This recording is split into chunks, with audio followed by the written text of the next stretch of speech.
We want to reach 2 billion consumers around the world and grow through a strategy of globalization, rural development, and big data. Consumer spending is transforming China from an export economy into a consumption-driven economy, and Alibaba is accelerating this change by connecting global brands through cross-border commerce. Alibaba and Unilever have started to work together in 2010. The partnership has grown really from strength to strength. During last year's Singles Day, Omo became the first FMCG brand to partner with Village Taobao. The orders have been delivered within a few days, and we ship Omo from the factory to town service centers in each of the villages, no matter how far we are from the large city center. During that time, Omo successfully penetrated more than 2,000 villages in 23 provinces across China, mostly in Tier 3 and 4 cities. Through the creation of Village Taobao and its network, Omo was able to reach consumers directly and efficiently. The results so far have been extremely encouraging. The brand has been built, consumers are happy, and of course, we charted new ways of reaching people all China. Sellers come to Alibaba not only for our unrivaled consumer base, but also for merchants, services, and tools, like our proprietary big data technology. We have already proven that anyone, anywhere, can participate in the digital economy. Now, we are helping brands and merchants to run their businesses more efficiently than ever before. 由于我们的椰菜苹果口感特别好吃，卖得非常的成功。后来很多顾客，然后就希望我们扩充品类，正在慢慢的不断的扩充品类。对于我来说，阿里巴巴大数据非常的重要。以前的时候，我们要花费几十万、上百万的预算去做一个产品的测试，但是现在有了阿里巴巴大数据之后，直接就能够知道哪些最能得到消费者的认可和青睐，迅速销售卖爆。We continue to make strategic investments and innovate in high-growth areas, such as cloud computing, big data, digital media and entertainment, because online shopping is no longer just about making purchases. It's a social activity, and it's become a way of life for China's rising millennial generation. 基本上就对我来说最重要的可能是手机，我没有太依赖电脑，我的电脑基本上1个月可以打开一次，就基本上不浪费每1分钟可以淘宝的时间。然后就算不买就觉得逛逛就觉得很开心。现在阿里巴巴呢，不只可以买东西，它还有一些优酷啊、土豆这些视频平台，还有虾米音乐，我每天都要用。我觉得我和阿里巴巴平台就好像经历一段 relationship， 在这段关系中，心情很低落的时候，我可能就会打开天猫或者淘宝。每天起床之后饿了的时候，我就会用口碑外卖点一份自己喜欢吃的东西，让自己心情愉悦。生活觉得有一些乏味的时候，我可能就会打开阿里旅行，选一个目的地，来一场说走就走的旅行。因为现在大部分的90后吧。然后90%时间我觉得都耗费在手机上。如果没有阿里巴巴的话，我们可能生活会变得很枯燥的。This new mobile consumer lifestyle creates tremendous new opportunities for merchants. 对雅山的集团来讲，阿里巴巴不光只是一个销售平台，也更多的它是一个内容沟通和消费者的互动平台。在去年双十一之前，雅山的集团就和阿里巴巴实现了第一个粉丝趴项目的共建。到现在为止，我们旗下越来越多的平台是在使用阿里巴巴的粉丝趴和微淘进行实现与消费者之间的沟通和互动。我们目前正在积极的部署智能签面策略，希望给不同的消费人群提供不同的承接页面。利用阿里巴巴的大数据策略，我们可以提升用户的在线购物体验。We are driving the transformation of the marketing landscape in China by helping brands to reach, engage, and retain consumers within the world's largest shopping destinations. The Maserati team and Alibaba team were able to put in place something unique. The Levante campaign was really a big success. In order to launch our Timor store, we decided to take the first 100 Levante cars we were launching in China and make it available only on our online platform. The result was amazing. We sold the first 100 cars in just 18 seconds. It's quite clear that Timor has become an additional dealer for us. It's a dealer that covers at the same time all the cities where we do not have a physical store. Because 50% of the cars we sold so far have been customers that are not living in a city where we have a dealer. Alibaba has been a great partner to work with. Everybody at Maserati China is extremely excited of finding more and more new ways to reach our customers and promote our cars. As media, content, and commerce continue to merge, our media ecosystem will create even more valuable experiences for brands and consumers. And this growth will be powered by the infrastructure and innovations of AliCloud, such as our pioneering work in the field of artificial intelligence. I decided to come back from Silicon Valley to join Alibaba because Alibaba is the best place for me to work on innovative technologies in big data.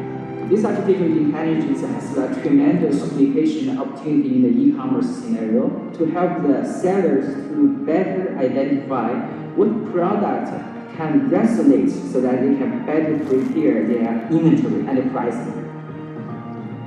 Our mission remains the same, to make it easy to do business anywhere. We will keep innovating, and our ecosystem will continue to evolve, enabling merchants by transforming the way they conduct business, delighting consumers with access to the products, services, and entertainment they love, ushering in a new era of global growth, and changing the lives of millions of people around the world who dream of a better, more prosperous future.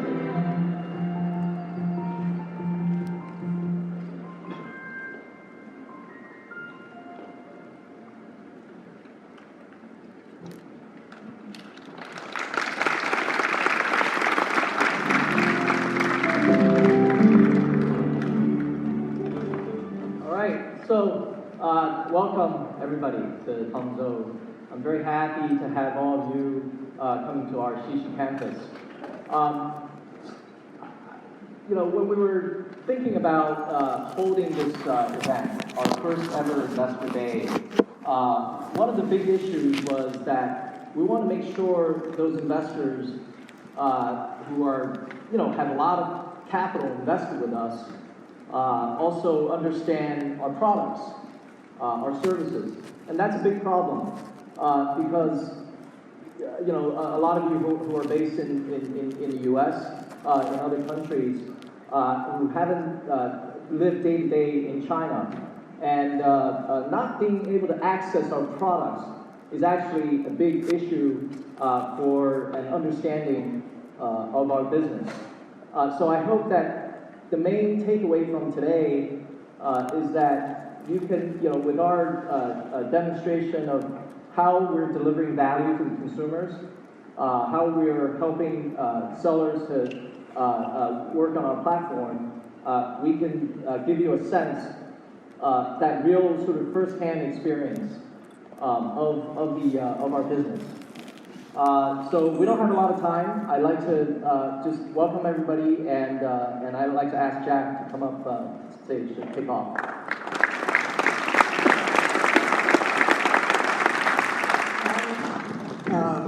Morning, everyone. Welcome to this city, and welcome to our campus. Every time when I speak to the investors, a lot of people getting nervous in the company. So I spend a very little time communicating with investors, because I remember year 1999, Joe and I went to Silicon Valley. We talked to over 30 venture capitalists. We did not get even $1 back. So I thought it's all my fault, because all the investors look at me and say, this is a crazy guy. What is he talking about? Because they don't believe, and the way I talk is so different from the other guys. And remember year 2003, I went to the LA and San Francisco with Joe again, because at that time we started launching the Taobao. We said we're going to compete with eBay. I remember in a very important investor office, after I talked for like 20 minutes, this guy walked away and he came back saying, eBay will win, you have no chance. So I know I'm not a very good communicator with the investors, but I'm pretty good at communicate with the entrepreneurs, but in my heart, because when I talk, I know what they think, I know what they want, and I know how we can work together. But after so many years, my team never disappointed me, and my team never think I'm crazy. Joe, most of the time, he works like my interpreter. He tried to explain to the investor, this is not what Jack means, this is what Jack means that. So I said, 10 years ago, I said, Joe, you in charge of the investors, let me do all the business stuff. That was our partnership. And I got a little bit sort of confusing in the past years, especially when we IPO'd.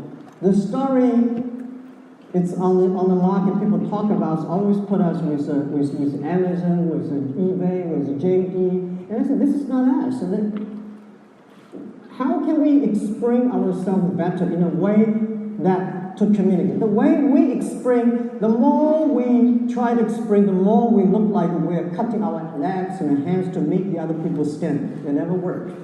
So finally, I think I should come out and talk myself.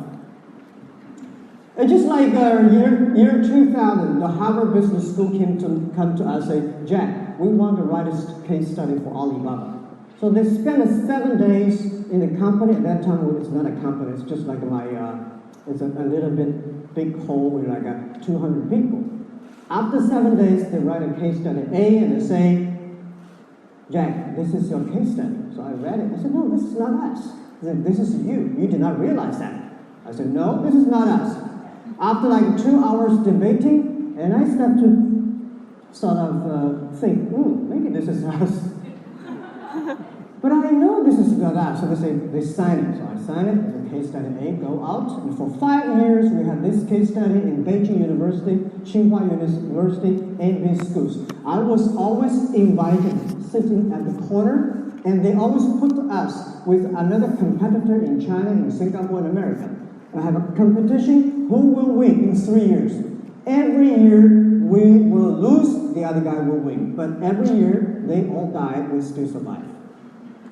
And we know this is not us, but we finally know that most of people, in their mind, they already had a basket. They put you inside. You belong to this category. So we believe we do not belong to that category. Now, about this city, year 2003, we started competing with eBay. Nobody believed we have the chance. And eBay thought you have no chance.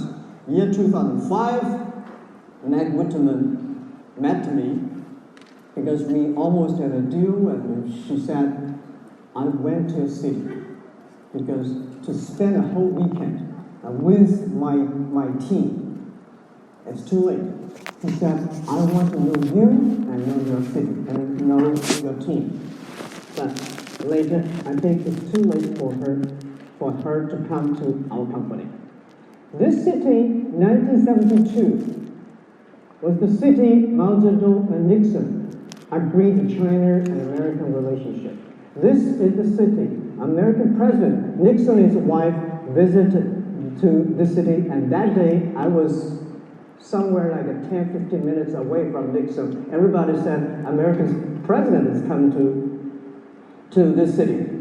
And because of that, this city was the earliest city that opened to the world. And because of that, we had a Hangzhou hotel, today called Hangzhou Shangri-La Hotel. We have many, many American tourists visited this city since 1970s.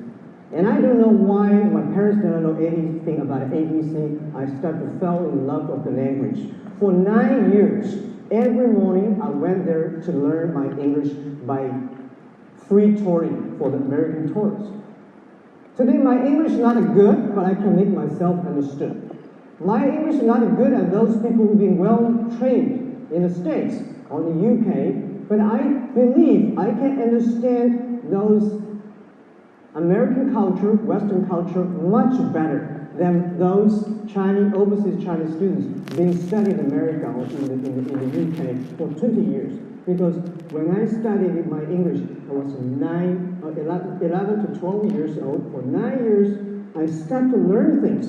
I found everything the tourists, the American visitors or international visitors told me are so different from the things that my parents told me, from the things my teachers told me.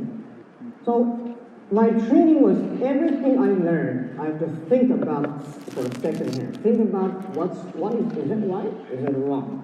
So I am 100% made in Hangzhou, and this company will also like this, is 100% made in Hangzhou. I was always curious of one thing. Nixon came to China. What about Mao Zedong? One day, he went to America. And that's in 1972, if Mao Zedong went to America, I don't know what's going to happen. Deng Xiaoping went to America. He came back to China, and he thinks that he should change China in a very bad reform. And I got an opportunity, wonderful opportunity. 1985, I went to Australia for a summer vacation because my pen friends invited me. There I learned the world is so different. We thought that China was the richest country in the world. We were supposed to go there, liberate the other nations.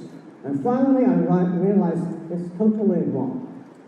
In 1994, later that year, I went to the United States. I saw the big difference, and there I discovered the internet. Since then, I went to USA almost every year. I went to Silicon Valley, Seattle, New York. Try to understand the internet. Try to understand the way American people do. I try to understand the way the American business do. So I learned the transparency. I learned the Davos, from the Davos social responsibility. I learned what value means. So we are 100% made in China, but they see this company, our team, even when the team had very little money, 18 founders, they encouraged me to go all around the world, learn great ideas, came back, discussed with them. So I remember in my apartment, by the way, this company is a living documentary. Since 1999, February 24th, in my apartment, we record most of, if it is not 100%, 90% of the meetings, decisions, 90% of all the big events, we record by video. We have the world's largest video club as a company. We keep all the things. We believe someday, maybe 20 years later, maybe 50 years later, or 80 years later, people is going to study this company. What things we did right, what things we did wrong, why we do these decisions. Because we said one day Alibaba will be a case study for the world to learn how a Chinese company become a global company. So 1999, February 24th, in my apartment, I told my team, the 18 founders, our competitors not in China. Our competitors are in the States, in the Silicon Valley. Our competitors are in Israel, in those nations. We should never think about the competitors in China because internet is so new. We're competing with the smartest people in the world. We are a Chinese company, but we're born in China, but we're not Chinese company. We have to create a company for the future. So even at that time, in my apartment, we had a vision that we want to be a global company. We want to be the top 10 websites of the world. That time, we are ranking 100 some millions at the world, at the back. But we believe we will be there. We hope we will be there. I want to say one thing. Last month in the States, I told some important guys that we Chinese people understand America better than American people understand the Chinese. If you go on the street in China, in Beijing, Shanghai, or any big cities, you pick up 100 young people, you will find 80 of them can speak at least 100 English words. Go to New York, go to Washington, go to any big cities in America, pick up 100 American people and ask how many of them can speak 10 Chinese words. And go to China internet companies, asking them, most of the top 100 internet companies in America, we understand their business model, we understand their CEO, we understand their history. But asking American internet companies, investors, how many of them understand the Chinese business internet? They think, copycat. this is the model. Oh, do you have this? Do you have that?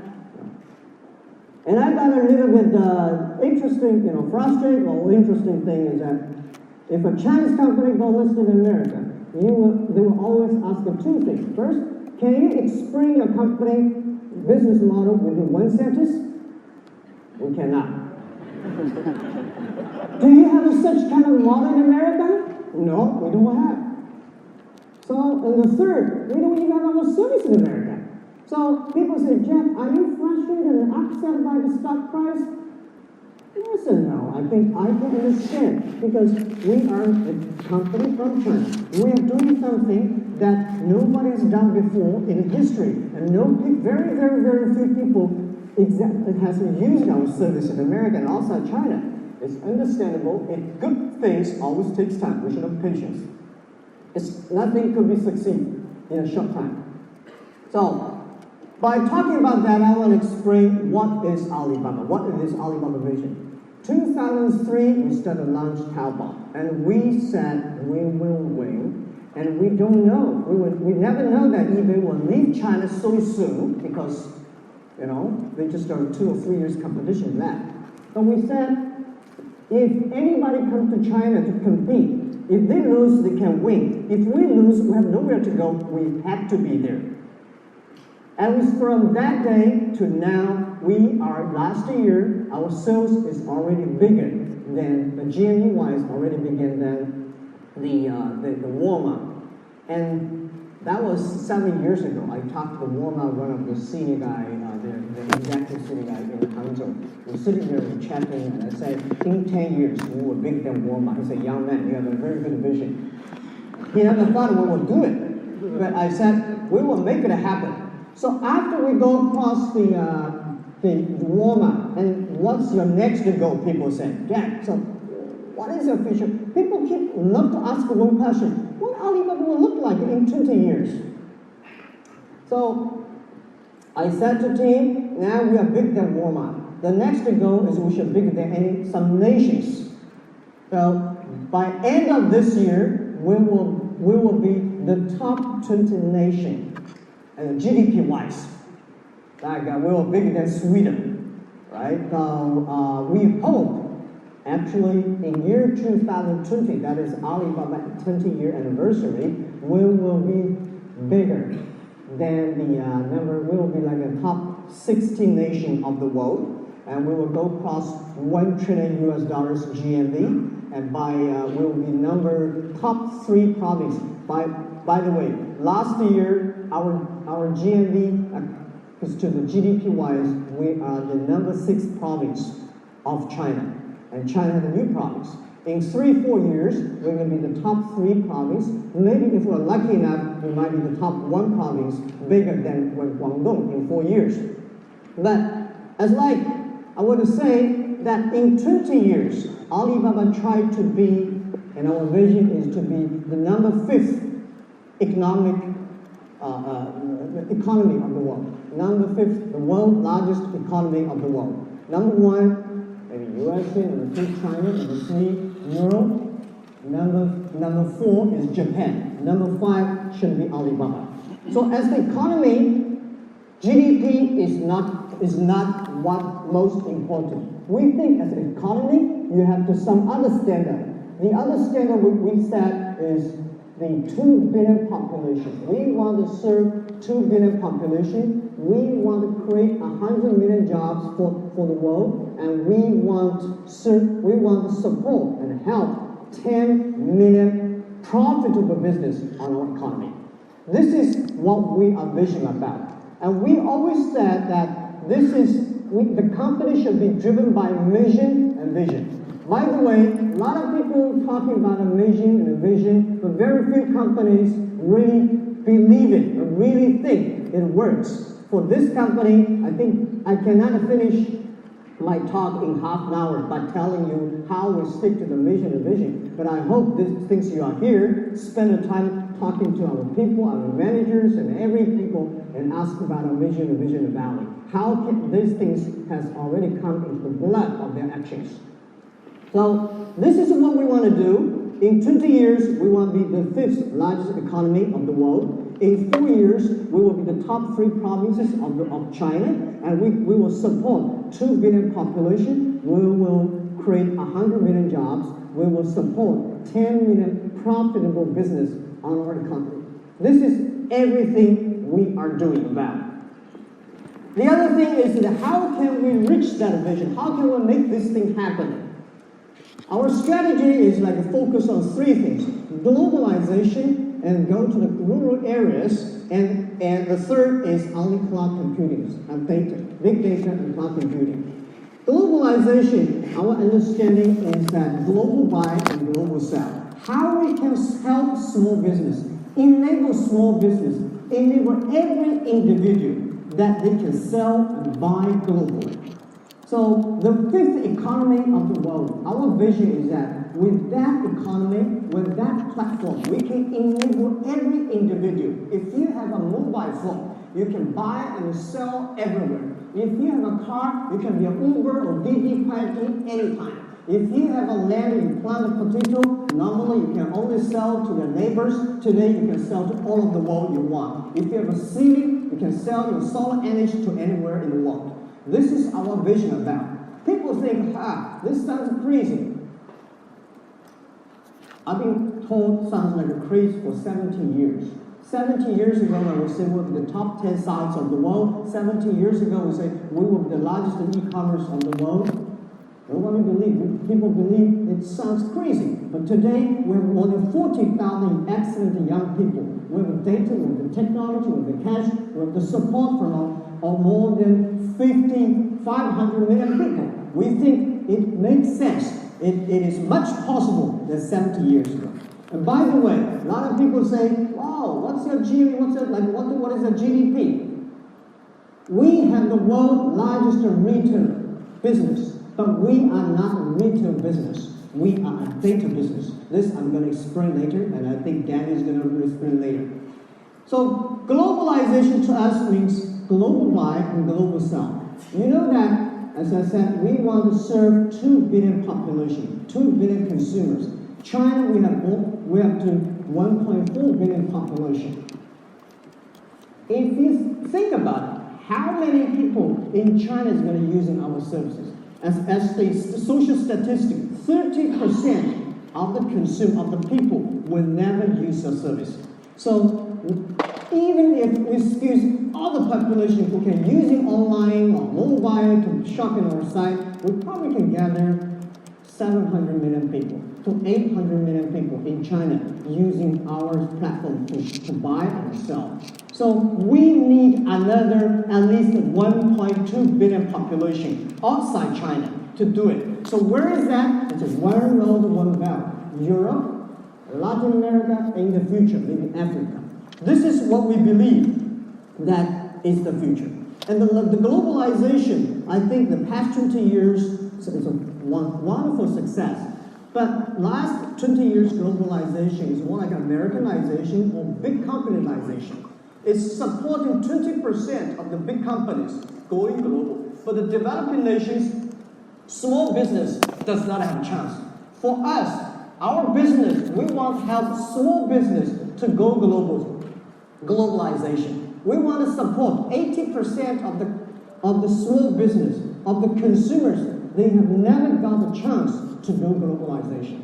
So we said we want to build up an EWTP. It's not an EWTO. WTO is an organization. It's about a government is sitting there in negotiation. If all the government put in the same room negotiation, there's nothing that's going to happen. It's all about debating point. This is why we see the Doha Round for such a long time. I'm getting 50 years old. They're still negotiation.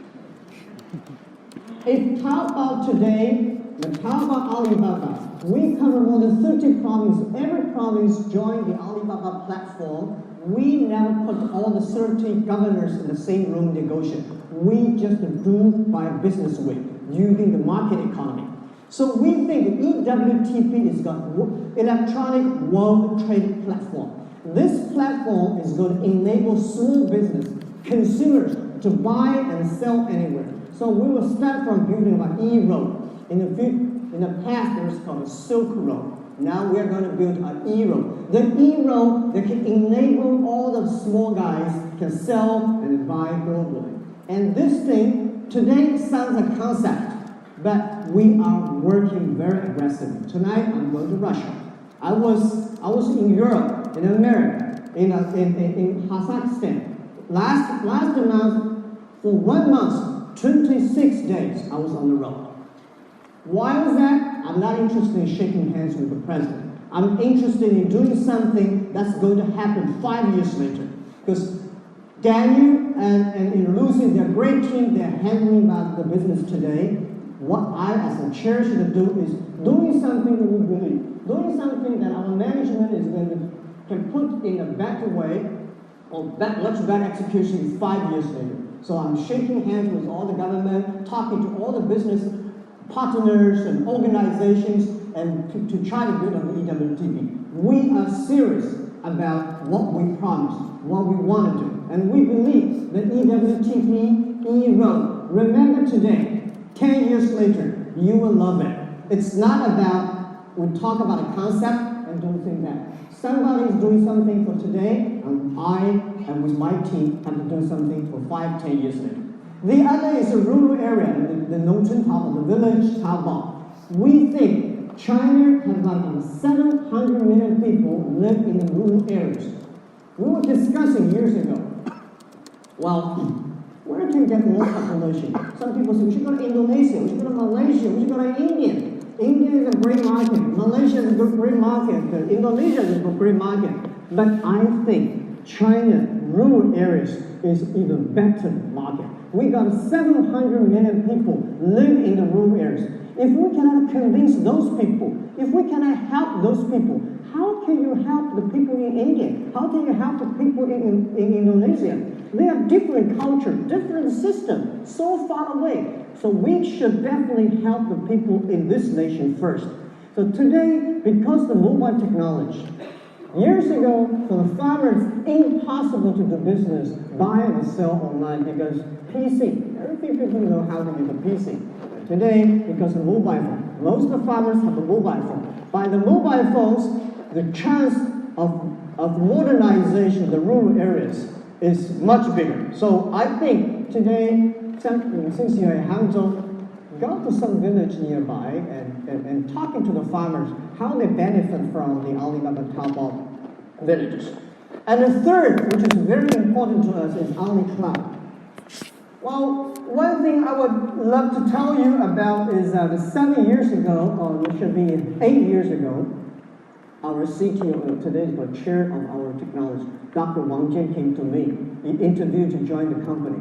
He asked me a question, Jack, what do you think about Alibaba business growing like this in 10 years? What's the view? I say, we're going to have a lot of page views, a lot of click rates, a lot of takeover, a lot of transactions. Is it good? Have you thought about how much money you're going to spend on the server and the computing? How much money you're going to about the Oracle's the database? How much money you're going to spend? I think, well, that's a small money. So I said, let's calculate. After we sit down and calculate, oh my God, our company is going to bankrupt. We will spend all the money buying the servers. We'll spend all the money buying license for the Oracle system. We're going to spend all the money to keep those data. This company will never work.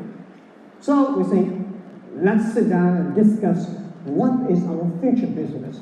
Let's sit down and think about how we can solve this problem. So a group of people with me and our student, we've been discussing for several days. We decided we should move to the thing called cloud. And this was 7 years ago. It was such a painful decision because we have no idea what the cloud will look like. And Dr. Wang Jian and I said, we believe that if we do not solve the problem, even if we succeed, we will never survive. We have to solve the problem. So I call this project called Moon Landing Apollo Project. We have to do that. And after 3 months later, Dr. Wang came to say, Jack, we should not call it moon landing. We should call it moon forwarding. I said, what's the difference with moon landing and moon forwarding? The moon landing is that you will be back. Moon forwarding, you will never be back. So we said, okay, let's do it. You know, technology sometimes it sounds like it's like a religion for many engineers.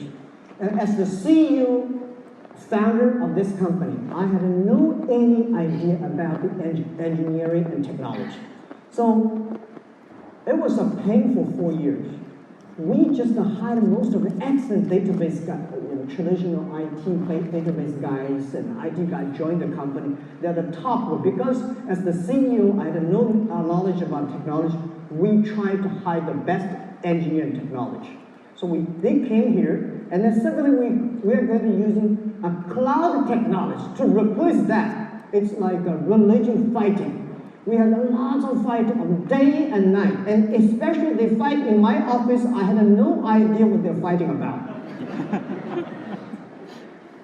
To me, the most painful thing is those great engineers say they leave the company.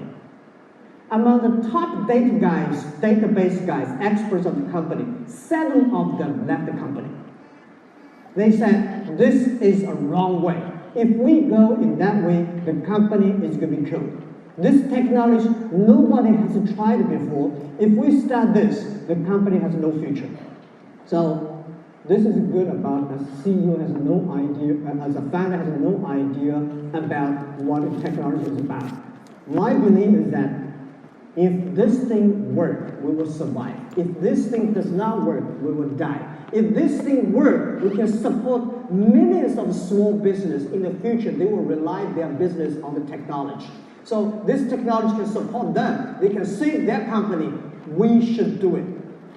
Because if you don't do it, no matter how big Taobao Tmall is, going to die. So let's do it. So some of the videos in the future we'll see. People even, first time, Alibaba always have on the table, but I never see people through the chair say, I don't like this idea. And I was shocked because I have no idea what they're debating about. After 7 years, this company goes through that channel, and we want to say, today, our technology for cloud computing, our data. And also, I want to tell you, 5 years, it's about 6 years ago, in a very serious senior management meeting, we decided this company